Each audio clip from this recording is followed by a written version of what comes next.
ओम नमः शिवाय। जय माँ गौरी शंकर भगवान की जय। श्रावण मास महात्म्य की जय। बंधुओं, भक्ति की इत वर्षा में आपका हार्दिक अभिनंदन है। आज मैं आपको श्रावण मास महात्म्य के 26वें अध्याय का स्मरण कराती हूँ। बोल शंकर भगवान की जय।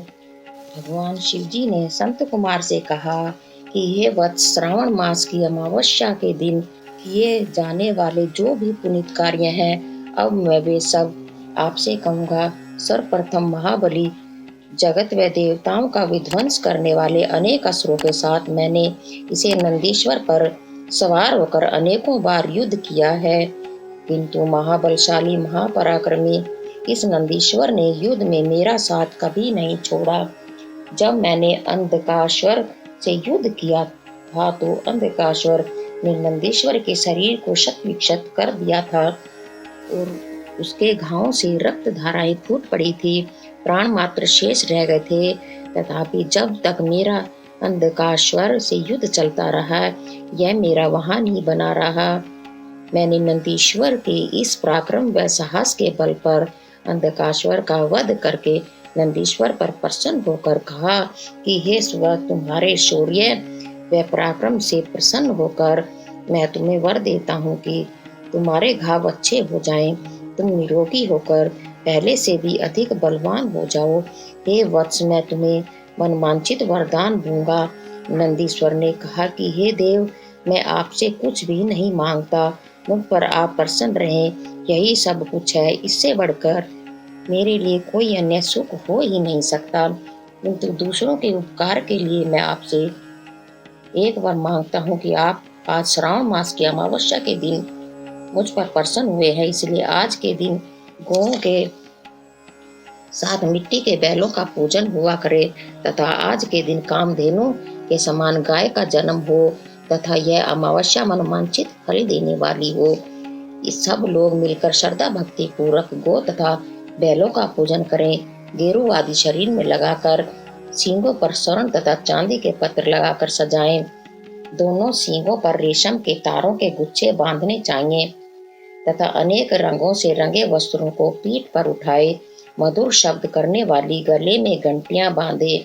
दिन में 8वें भाग में जब 4 घड़ी शेष रह जाए तो ग्राम से बाहर ले जाकर सायंकाल को फिर ग्राम में से आए तथा उन्हें खल व बिनोले सहित अन्य पौष्टिक अन्न भी खाने के लिए देने चाहिए।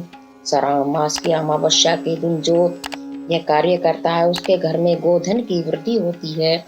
जिस घर में गोधन नहीं होता वह घर शमशान के समान होता है।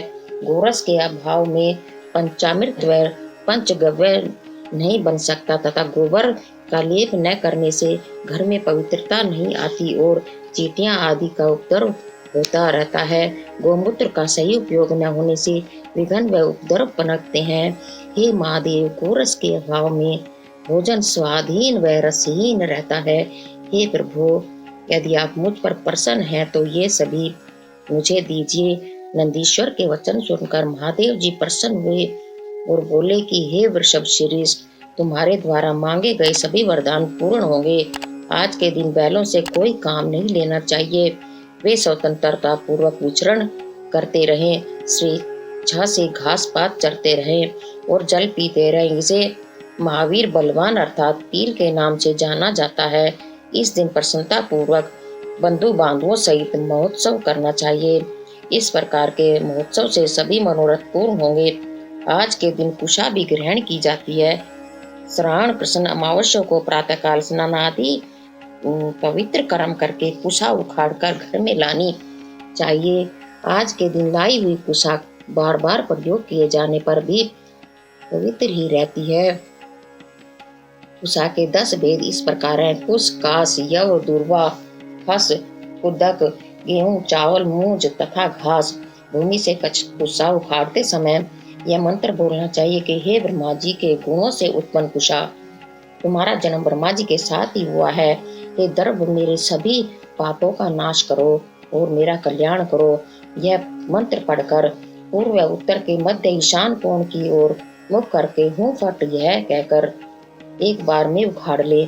जिन कुशाओं का अग्रभाग सूखा न हो, ऐसी हरे रंग की कुशा पितृकर्म तथा निर्मूल कुशा देवकर्म व जप आदि में प्रयुक्त होती हैं।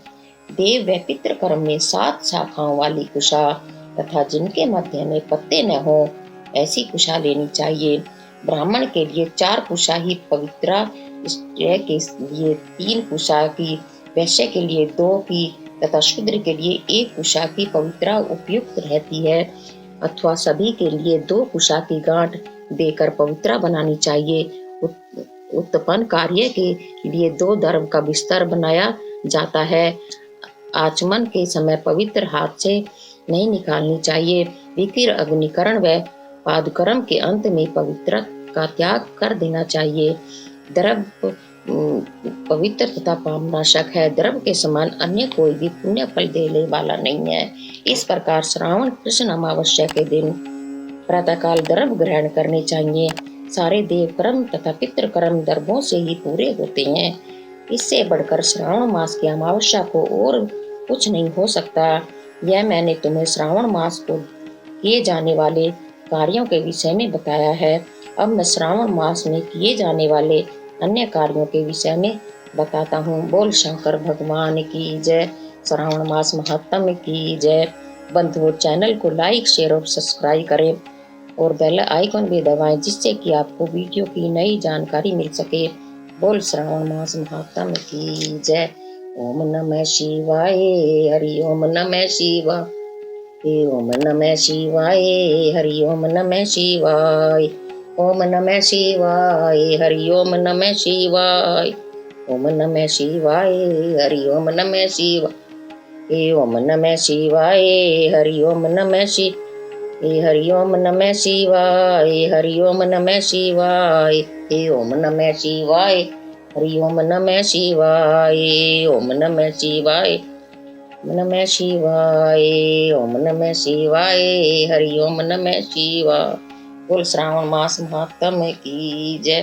शंकर भगवान की जय।